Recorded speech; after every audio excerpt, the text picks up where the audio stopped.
I hope you suffer." Her voice was barely more than a breath. Streaks of mascara trailing down the same cheeks I used to kiss goodnight. I didn't reply. Across the table, the lawyer nudged the papers toward me with the indifference of a man passing out menus. His polished cufflinks gleamed under courtroom lights like tiny blades. "Sign here," he said. "Those signatures didn't just end a marriage. They sealed my exile from everything I had spent my life building. My home, my company, my reputation, even my name. She kept it all. She even made sure the headlines declared me unfit, unstable, and unfaithful. But I let her keep the narrative, because I already owned the conclusion. 12 years earlier, I co-founded Vortex Capital with Amelia and her brother Daniel. We were nobodies with oversized ambitions, sharing cheap takeout, cramming ourselves into a tiny apartment, sketching business plans onto beer-soaked napkins at 3 a.m. That was our life. I loved her long before I realized what she was truly capable of. Daniel was the strategist. Amelia saw the future. And me, I was the one who built it all with my own 2 hands. But once the empire stood tall, they no longer needed the builder. And people forget who laid the first brick once the mansion is complete. The betrayal was an explosion. It was frostbite. At first, Daniel quietly excluded me from financial discussions. Then, Amelia conveniently forgot to include me in board meetings. Finally, they handed me an offer to buy out my shares. Generous, she called it. Compensation for my diminishing creative input. And then came the scandal. They didn't accuse me directly. They didn't have to. A few planted messages, fabricated screenshots, and a carefully edited digital trail painted me as the villain who betrayed her. I never touched that analyst. But the damage was done. I signed the papers, walked out with nothing but my freedom, and a quiet promise to myself.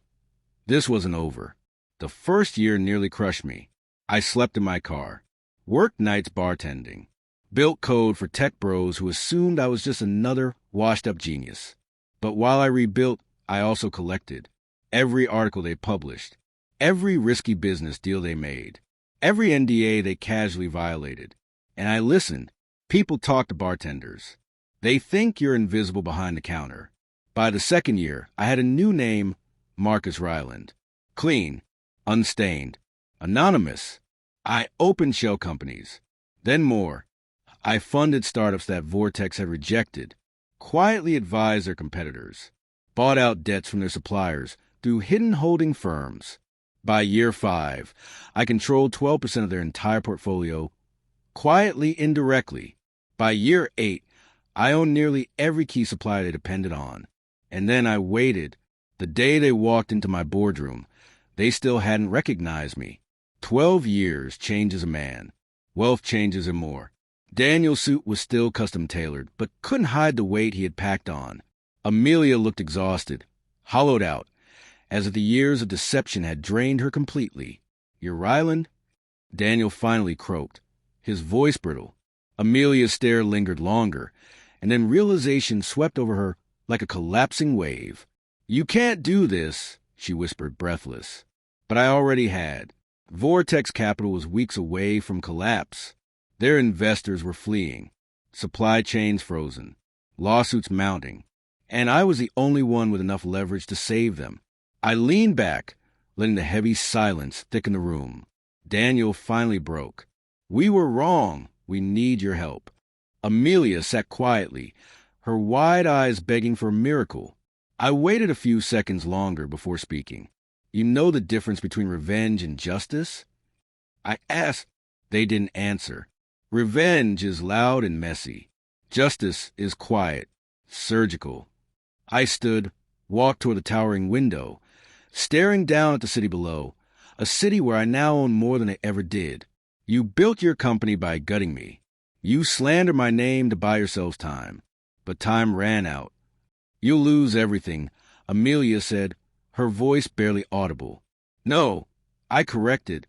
"You already have." That morning, my legal team finalized a merger.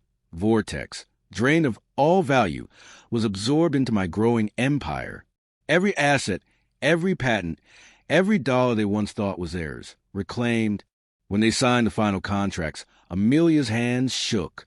Daniel sobbed openly. The same attorney who had once handed me my ruin now slid them their chains. As they left, defeated and small, my assistant entered with champagne to celebrate. I didn't drink.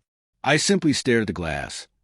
Thinking back to that courtroom all those years ago, remembering Daniel's smirk, Amelia's cold eyes, and the blinding sun reflecting off the papers that had ended my old life. Now, under the same sun, the script had flipped. I never sought revenge. I only needed them to witness my victory. As I closed the file and leaned back into my chair, I finally answered the unspoken question they brought into my office that morning. I'm the only one who can stop your collapse, I whispered. Then I smiled. And I already have.